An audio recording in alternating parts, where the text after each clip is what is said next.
Mabilisang balita sa mga nahulikam sa probinsya. Nagkakarera ang ilang motorsiklo sa Cotabato City alas 2 sa madaling araw nitong Martes nang bumangga ang isang motorsiklo sa mga nanonood. Sugatan ng isang batang 10 taong gulang na nanonood, pati ang rider na minor de edad, 17 taong gulang naman. Pareho silang dinala sa ospital. Pinatawan po ng parusang community service ang 5 iba pang minor de edad na sangkot sa iligal na karera na yan. Kinumpis ka rin ang kanilang motor.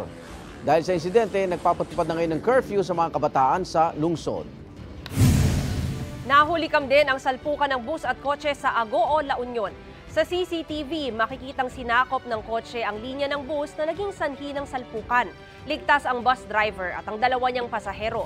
Dinala naman sa ospital ang driver ng kotse na kinailangang operahan.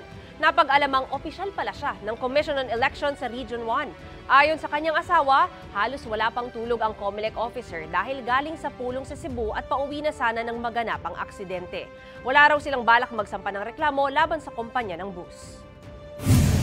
Naonsyami ang tangkang pagnanakaw ng 2 lalaki sa isang bahay sa Naga City, Camarines Sur. Sa CCTV, makikitang umakyat sa second floor ang isa sa kanila habang nanatili sa sala ang isa. Maya-maya, may narinig na boses ang isa sa mga lalaki kaya niyaya na niyang umalis ang kanyang kasamahan. Wala silang natangay.